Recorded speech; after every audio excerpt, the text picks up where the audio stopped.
Welcome to the Super Gamer Podcast. Welcome to the new Super Gamer Podcast, episode 134. Our guest this week is a photographer, artist, World of Warcrafter, coordinator of the Tournament of Ages, and organizer for the Gnome and Troll runs. We have Dravvie. Thank you for being here. Hi, thank you for inviting me. So right off the hop, I'll butter you up a bit. I have someone who's worked with you before. I asked them, what can you tell me about Dravvie? And they said, I have to tell you how much I admire her. She's one of the strongest people I know, is so selfless, and just has a knack for creating and maintaining events where continuities come together and everyone runs around the zones and has a blast. Wow, that's so nice of them. Wow, that's so sweet. I really appreciate that. So nice. That's so sweet. So you have coming up, this is coming out Monday the 3rd, and on the 8th, is the 13th annual Running of the Gnomes. That'll be on Scarlet Crusade. Mm-hmm. And then the week later, for Classic, you're doing on Bloodsail Buccaneers, a Wrath Classic run on October 15th. Yeah, I was doing them kind of annually, and then in 2001 last year, I just I had like COVID twice. Now I have COVID again. Oh, no. Yeah, I think I'm trying to build up my milkshake punch card. I think you COVID 5 times, maybe they'll give you a free milkshake. It's not as bad as last time, but I'd run into some health issues, and I was feeling a little burnt out with everything going on, so I didn't do it last year. But we had created Running of the Gnomes in Wrath. So I was like, I have to do it this year. And they're releasing 2 games. We can do 2 charities. It just seemed like a lot of fun. So yeah, 2 runs. But yeah, 13th, we've done it every single year for Running of the Gnomes on retail side. So I'm really excited. I was like, 13, that's so many. Who does something every single year since they were 20, 21? That's a lot. Yeah, and it's in support of the Pink Fund, and I might be mispronouncing this, but Dr. Tui's? Tui. Yeah, I always get confused about the spelling. Dr. Tui. Yeah. Dr. Tui's breast, ovarian, and endometrial cancer vaccine research. Yeah. It's kind of wild. When we first started doing the run, he sorry, I don't mean to cut you off. No, but basically what happened is when we first started doing it, people were like, "Oh, this is going to take so long." You might not see the results from that for 10 years. I'm like, "Oh, well, we're funding it." So it was just sort of an idea, and now it's in human clinical trials. And they emailed us, and they're like, "You guys kept coming back and funding us every single year, and now we're in human clinical trials." And that's the human clinical trials for the breast cancer research. That's for triple negative breast cancer. That is the most deadly kind of breast cancer. That's the one that's the killer. Other kinds, you can get a partial tumor resection, and treatment, and it's scary, it's terrifying. But triple negative breast cancer, that's the killer. That's the one where you get it and you have to get a full mastectomy. It's very deadly. It goes from 0 to 100. So that kind of vaccine research, that's massive. And for them to go from idea to testing, that's huge. And everybody in the community, it wasn't me, everybody in the community showed up and donated the money. To me, that's massive. That shows how good the Warcraft community can be. So, well, how does it feel for you to kind of be the one organizing all that? Yeah, it's kind of funny because we came up with the idea. It was just a small guild idea. And it's just kind of funny to be oh yeah, this silly, kind of almost it wasn't silly, but it was just this kind of small guild idea morphed into this massive thing. And sometimes I can kind of play it off, but sometimes it's almost staggering. You're oh, it started out as a small thing and now it's 2 runs for different charities. And it's almost people are oh my God, you did it. And I'm yeah, it was just this little thing. And it just kept growing a snowball. It just rolls down a hill. And then you have this massive avalanche. It's almost hard to conceptualize, because you can't be oh, I'm not going to do it anymore, because you see actual results with the thing going from idea to human clinical trials. So you can't not show up, because it actually helps something real, because you're oh my God, they're actually doing the thing that we hoped they were going to do. So yeah, it's mind-blowing, honestly. It's hard to conceptualize, even though you have actual evidence. So how big has this snowball got? Because first year you had 144 gnomes running this event. How many are we at for this year? So it fluctuates. I think like the most that we had online one year was like something like somebody in Blizzard told me there was like 8,000 that they could total max online, and the servers were like struggling. There was one year before that, right before they put and that was the year they put the holiday in, and we raised something like $16,000 that year. It was wild. That was the year the holiday was in. I think that was like the peak. It was chaos. It was just mayhem. I think it was online for like 2 straight days trying to get people into guilds, like the day before and the day of. I don't think I slept that day, like for a solid 48 hours. But usually, you can kind of see like the servers start to churn around the time there's about 5,000 people on, and then the servers start to like shard pretty heavily around the time we see about 6,000 people log on, maybe around 4,000 to 6,000 people. And that happens every single year. Yeah. Some years there's less, some years there's more.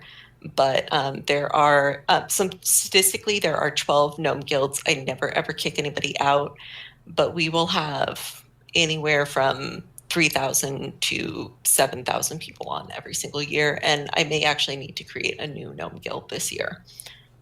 Maybe we should tell people who are unfamiliar what the running of the gnomes actually is. It is what it sounds like, but explain what it is. So basically what it is the gnomes run from their starting zone. On Classic, that would be the gnome and dwarf starting zone. In Coldridge, in retail, that's, like their like Gnomergon area. Originally, before the holiday was put in, that was like in that like spawn room with like the plague. What happened is before the holiday actually got put in, Blizzard actually liked our idea so much that they reached out to me and they were like, "Hey, would you like a micro holiday?" I can get back to that in a second. So now there's a micro holiday where like a little race course pops up and there's a starting line in the gnome starting zone, and so there's like a little race course banner kind of above the area so they don't get stuck on the elevator. And again, I will get back to the elevator situation because that's a situation right there. That was a situation that requires its own discourse. So basically, the gnomes kind of start at the starting line. And so everybody, you can be a level 1 gnome. A lot of people are level 1 gnomes. People just create brand new gnomes all over Scarlet Crusade. Man, their population balance must be really screwed up, and they must be like, yeah, there's plenty of people. It's all level 1 gnomes on Scarlet Crusade and level 1 trolls over on Feathermoon, which is its connected realm, and that must be really screwing up why they're not connecting that realm to something else. I'm so sorry, Blizzard, if you're listening to this, please connect those realms to something else. Anyways, so so they just roll level 1 gnomes.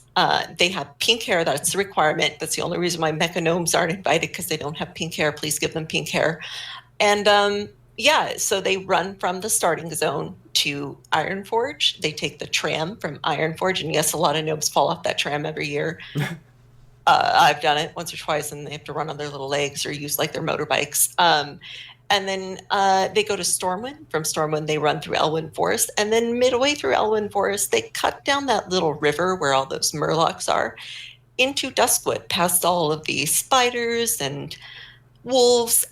It's one of those, like back in the day, those hogger runs where you ran past all the things and you tried to survive. It's kind of like that, same sort of spirit. And then they run through Duskwood, past Darkshire and into Stranglethorn. And then, of course, yes, survival mode kicks in, and you have to run all the way through Stranglethorn to get to Booty Bay. And then we have like a big party. We take lots of pictures. We make hearts up on the roof of the Booty Bay bank. We jump into like the water. We make more hearts, take lots of pictures. And then we have kind of like an after party, and we head to Ogremar, and we give hugs and kisses and licks to whoever is the leader of the Horde at that point in World of Warcraft. It's changed a lot. So a lot of gnomes must die on the way. So much death, and people get kind of upset, and I'm like, no, the point is that it's just fun to get to the end if you can. I've died so many different ways. I've gotten lost. I've gotten, I've fallen off things. The fun of it is that you made it to the end. That's the challenge. Can you make it to the end? And so on and so forth. Some people are like, I made it there first. I'm like, that's not really the point. The fun is getting to the end, taking the pictures. If you made it there late, that does not matter. And then you die a lot heading to try to lick the war chief. Have you ever had anyone like on the opposing faction, like someone who knows that it's coming and they're just like a level 70, like, oh, I can't wait. Like, Yes, yes. There used to be somebody, they were a hunter, they were totally in support of it. I think they actually used to be like a scientist, or they are a scientist, and they would be sitting there waiting with like a bunch of other hordes, and they would like kind of murder us down in the throne room. They were hunter, orc hunter, and they would wait for it. It was actually kind of extra funny. Like they would let us get close and they would like shoot us all down and then we'd come back again. But they were very in support of it, and they would actually kind of like escort us to the place, and then it'd be like, all right, you got to Booty Bay, time to die. But it kind of added to the fun of it. It was just kind of goofy, good fun. But that's the fun of it. I mean, like the whole point is this is kind of one of those like vanilla BC WoW, Wrath era WoW, like groups of level ones doing something, but made extra hard, or at the same time made extra fun because there's thousands of you doing something goofy. and for people playing Horde who are like, well, I want to participate. Well, that has come about. You made the troll run because of that. It's held in June every year, and it's in support of the Trevor Project. Right. The thing is over the years, people are like, oh, there's nothing for the Horde. I'm like, well, you can roll a gnome or you can run alongside us on the Horde. And they're like, no, there's nothing for the Horde. Oh, there's nothing for men. I'm like, well, men can get breast cancer too. And they're like, no, no, nothing for men. The thing is that for men who are gay, and just for men in general, they're more likely to die from suicide. And so I was like, oh, yeah, okay, I'll make something for Horde. I'll make something for men, and I'll make something in June for Pride Month. Perfect. And then people are like, oh, no, that's not what we meant. And I'm like, too late. We've already decided. And they were like, this isn't what we meant. We wanted something manly for the Horde. I'm like, this is manly. Men are likely to die from suicide. There's gay men who are most likely. And they're like, this isn't what we wanted. I'm like, too bad, make your own project. They left me alone. They left me alone after that. But that one is very fun. It's super cute. The people who come to it are really enthusiastic. It's slightly more chill than the gnome run, but it is more challenging because we run through the Eastern Plaguelands. So it's a blast. Have you been using the same gnome and troll from day one, like when you run it? So actually, I do kind of jump around a few, but I have my original gnome locked at level 1, and I will take her out for a run every couple of years. Other than that, I do kind of rotate, but my original troll and my original gnome are level locked at level 1, and I will occasionally just take them for a run, just for the challenge. Like my original gnome, who's named Tata Yana, Tata, she is level locked, and I've had her for 13 years now, and I take her out every couple of years just to. Her guild is very, very full. It's full of some like WoW players who I don't even think play. Her guild has like 970 people in her guild. So I don't always get to take her out because I'm trying to fill up more empty guilds. But yeah, I still have her, and I still have my original troll, whose guild is also substantially full. You mentioned that getting there first isn't really the point of it, but I know you've given away like prizes before. How does that work? We did the first few years, but now it's too hard to track. So the year 1 and 2, we did give out prizes for whoever got there first, and we gave like I think like a mechano hog to somebody who got there first, and we played trivia. But now there's thousands of people. Like year 1 and 2, we were able to do that. And we played like trivia, like with the trivia bot, and like gave away a mechano hog. Now we can't track that at all because there's thousands of people. There's sharding. There's lag. I think by year, I want to say like year 3. We started having severe server lag. By year 4, we actually crashed the server, and I didn't have any sort of contact with Blizzard or any like large streamer friends or anything who could like reassure me that I hadn't done anything bad. And I don't know if you like remember like what is his name? Total Biscuit had done like a similar event, and he had also crashed the server. And I think like Swifty had done like an event, and he got banned for it. And they're like, don't pull a Swifty, you're going to get banned. And so the first time I crashed the server, I kind of panicked, and I'm like, okay, guys, like we need to stay together, go calm, like don't yell. I don't want to get banned. So we stopped giving prizes for getting there first. And asked people not to put out pets for a long time until Blizzard like officially endorsed the event. We asked people no pets, no mounts, because I was very terrified for a little while there. I was wondering, have you ever talked to or heard a story from a Blizzard employee, like a community manager or something, like when the event was just starting, maybe they're just like looking over the realm and they're like, wait a minute, There's like 1,000 gnomes running all together. What's happening? Um, well, so right before we got officially endorsed, and this is kind of like the elevator story. Kind of what happened was I didn't always have the same sort of support that I did. Um, I think it was 2016. Sometimes we would get a little bit of help here and there, but basically what happened was I think we had 6,000 people there that year. And so we would start in like the lower area of Nomergon and run on up. But what happened was the event had gotten incredibly popular. It did get a mention from Blizzard on I think their launcher, but we didn't have a holiday yet. So a lot of people came to the event and it had a mention on like WoW, had a mention on Blizzard Insider. It was very popular that year. And so then you had like 6,000 to 7,000 people hit the elevator leaving Nomergon, and the server crashed 9 times.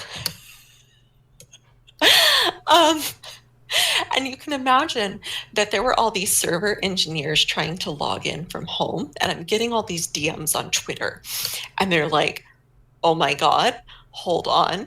And they're like, we fixed it now. And then the server keeps falling over.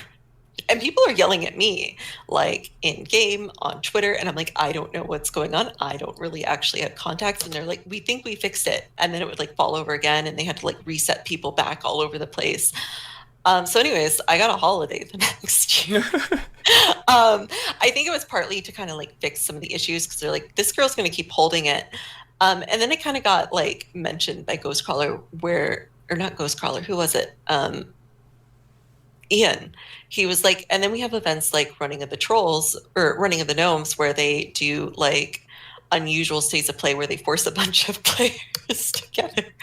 And I was like, thanks. Yeah, thank you for the shout out. But it was clear that like I had broken their servers so badly that he mentioned it. And I was like, yeah, my bad, man, my bad. And now I know that I need to like reach out and be like, hey, like I have my holiday coming up, just to remind you that I'm going to break your stuff.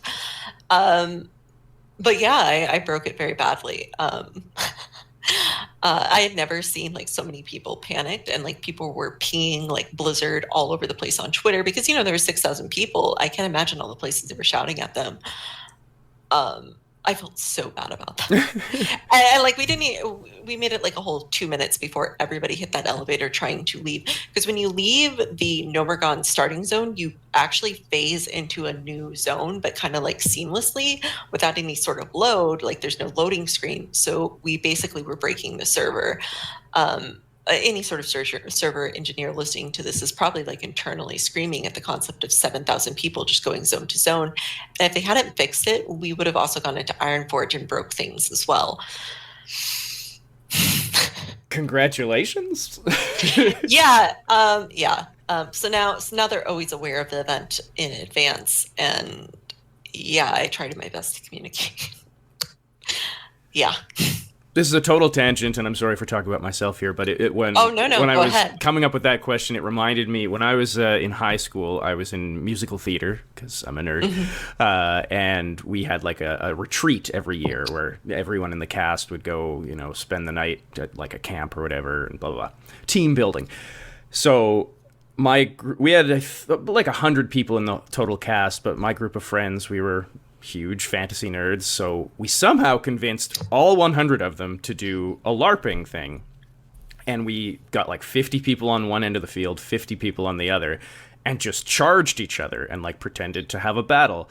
And it was amazing. It's like the most magical moment I've ever had. But That sounds so fun. it was so much fun. But we went in afterwards, and the chaperones were like, we just saw like 100 kids running at each other and fighting, and we didn't know what was happening or what to do about it. Oh my gosh. Oh no, they didn't know. That's so funny. Yeah. Oh my gosh, they must have been so worried for a minute. I'm sure after a while, they're probably like, oh, okay. But that's what I thought, a Okay, Blizzard employee must have been like, what is happening? Yeah, no, and I mean, like things must have just been going down, and they were like, I don't know what's going on over here. Wow. Yeah. I can't imagine the concern they had the first few years. Were like, I don't know why things are broken, but things are real broken over here. Man, those parents. Yeah.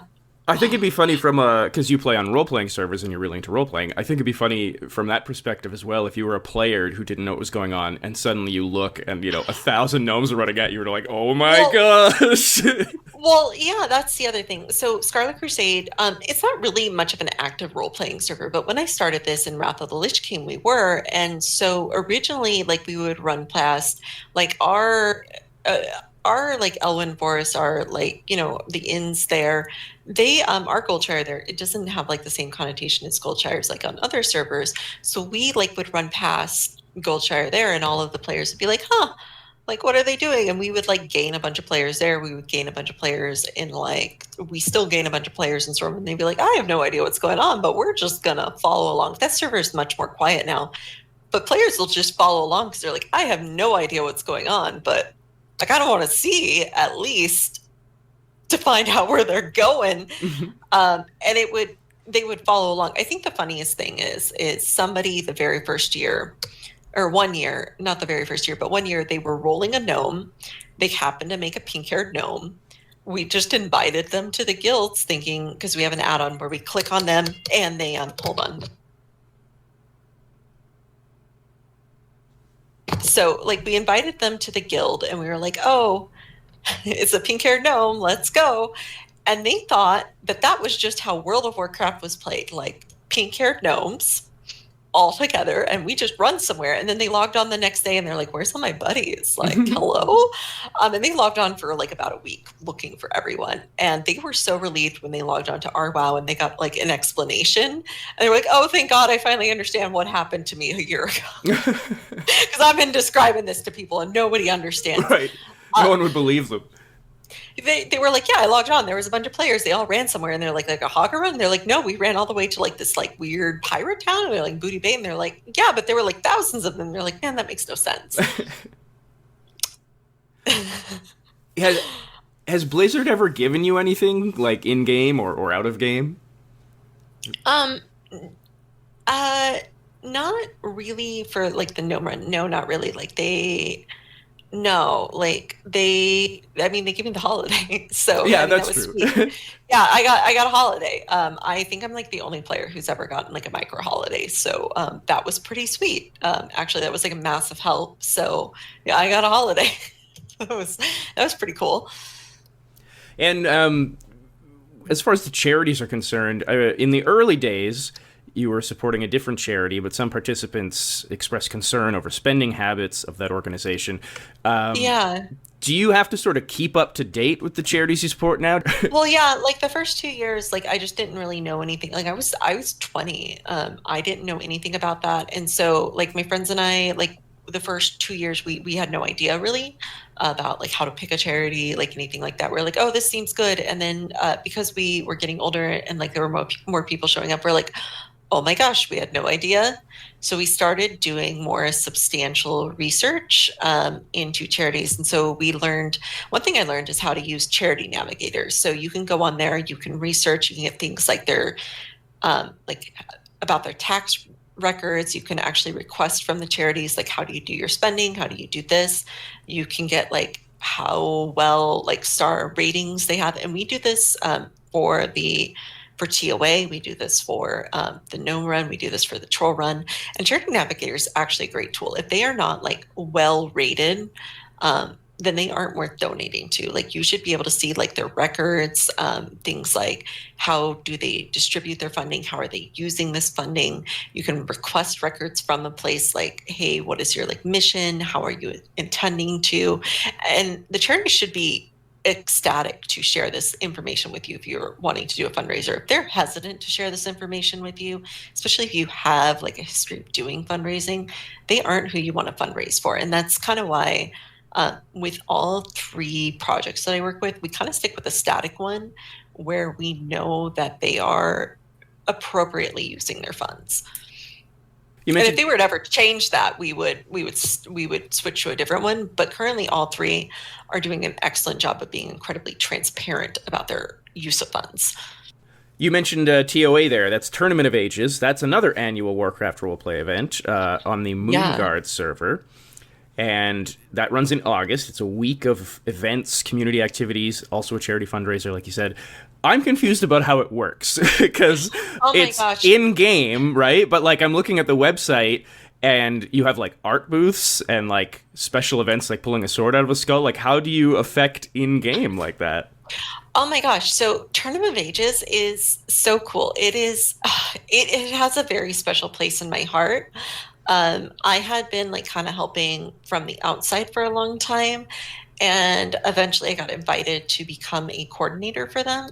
So basically, how Tournament of Ages works is it's held in game, but we do out of game stuff. And then we also fundraise for a charity because our community is so large. Tournament of Ages is held on Moonguard, but we invite all role players from all servers to come via like Anchor or like Rolling Alts. And then if you are from, like another place in the world, like say Argent Dawn or whatever, you can also use like a trial account or a veteran account to attend as well. You can attend on like level 1 because there's things like TRP3 where you can like make a whole new role play profile. I don't know if you're familiar with role playing, but there's this add-on called TRP3 and you can create like a full role play profile of your character. It tells you all these kinds of details. And how Tournament Ages works is we hold it on the Argent tournament grounds and we basically create a pop-up Ren fair. And normally with role play events, it's the Horde versus the Alliance, but we kind of we describe it as like the summer beach episode of like, wow, it's neutral.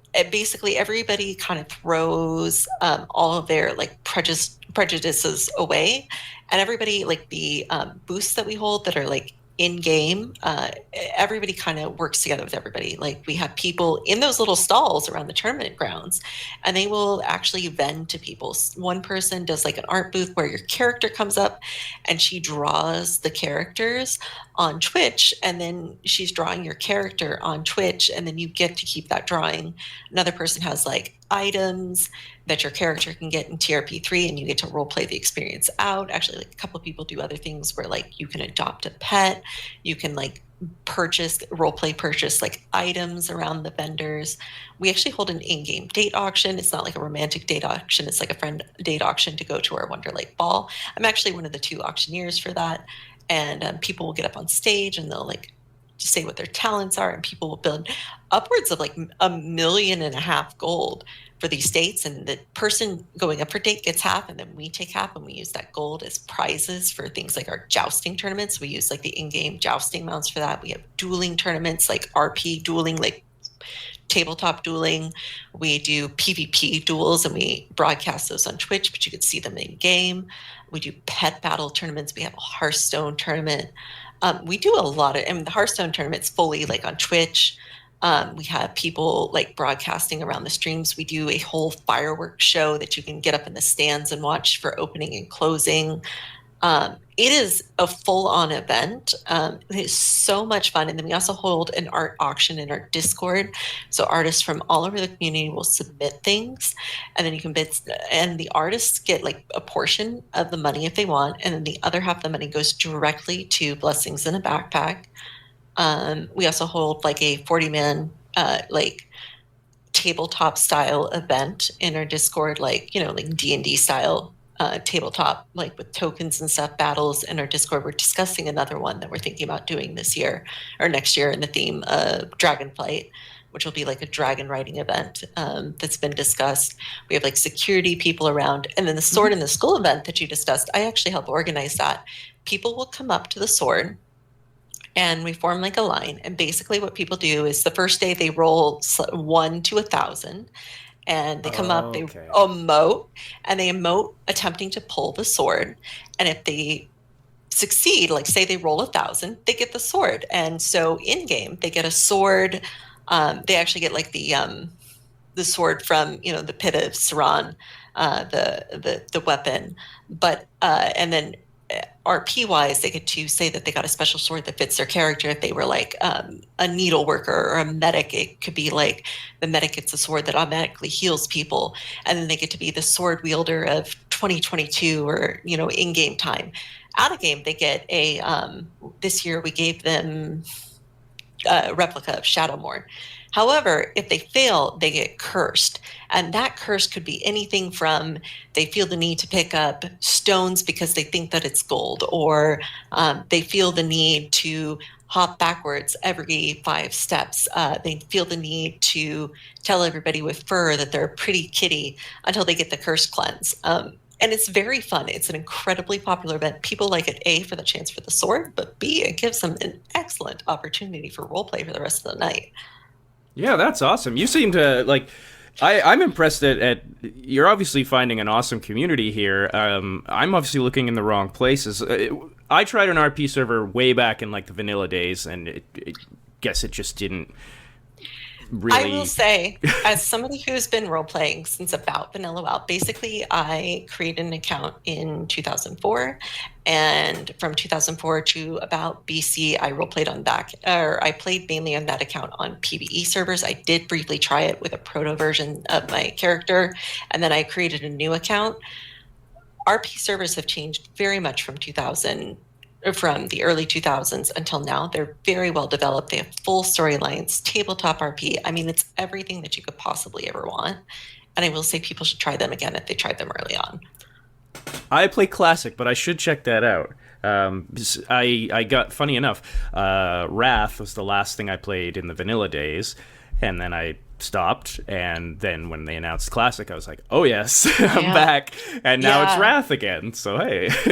Yeah, no, Wrath is great. I think like Wrath was where the sort of role play that I'm describing now started to develop, where people are like, oh my gosh, I want more enriched storylines, because Wrath really developed those enriched full storylines, and people are like, we could create more, we could start building up like houses and stories and collaborating. Like Moonguard actually has like full like different law projects, and similar to TOA, there's actually going to be an event called Dance of the Dead where they're going to host both the voice of Sylvanas and the voice of Garrosh and Arthas Menethil at another event at the end of October. I actually just retweeted about the whole thing.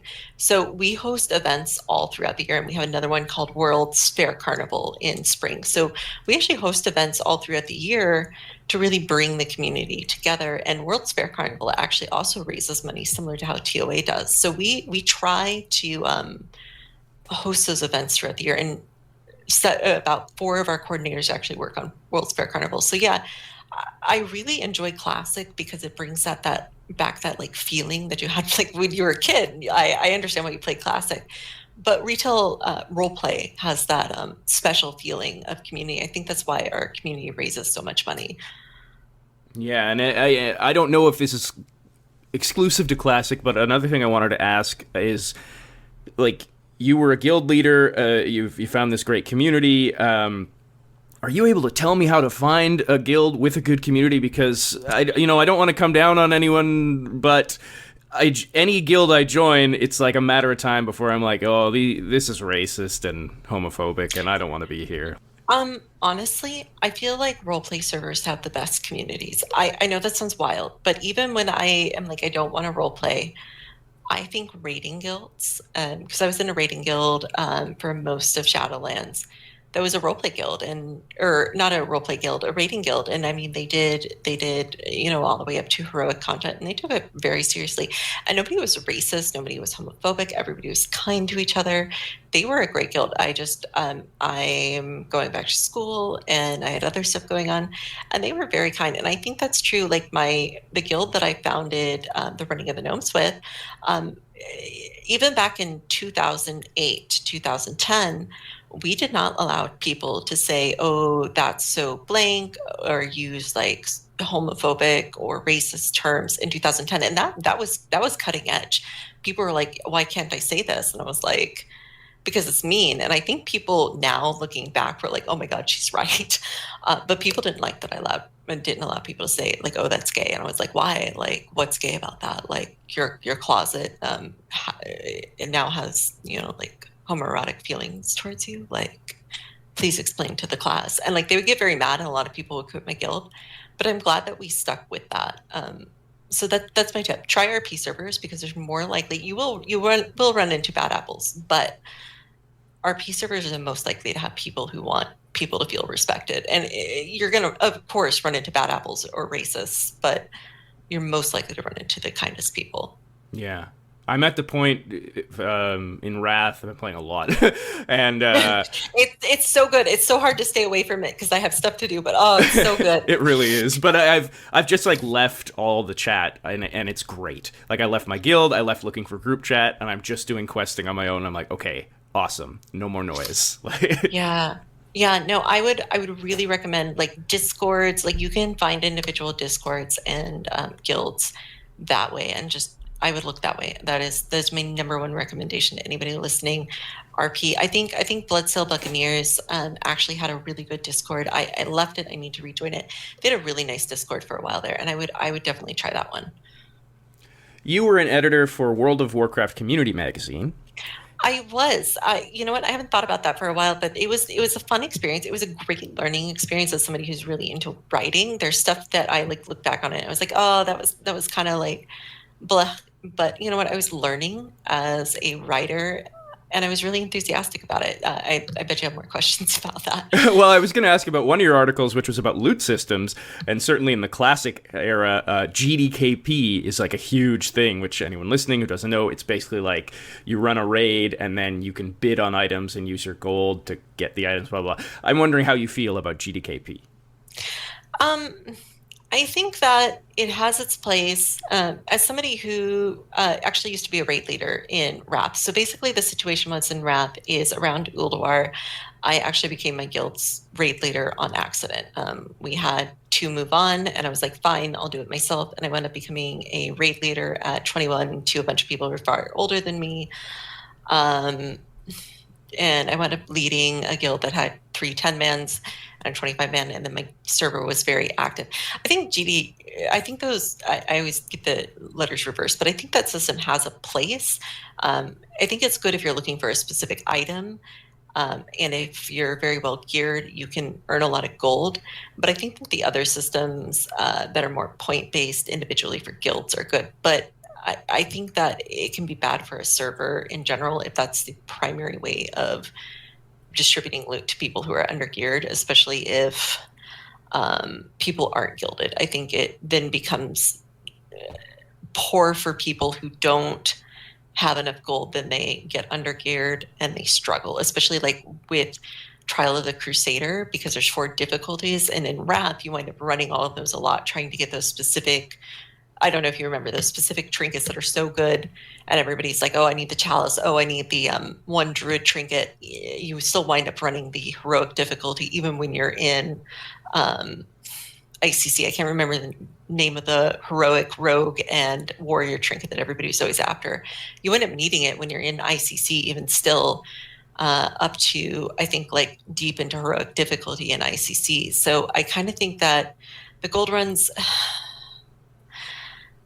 like they're okay, but if you're not in a guild already where you're getting a normal amount of gear and then you can throw the gold away, unless you're having another way of making a significant amount of gold on, say, the auction house, and the auction house on Classic, I think, has issues on its own.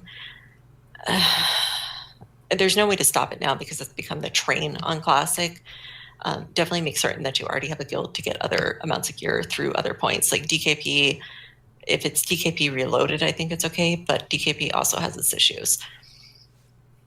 All right, and we're pretty much winding down, but I wanted to ask what happened to the Looking for Roleplay podcast?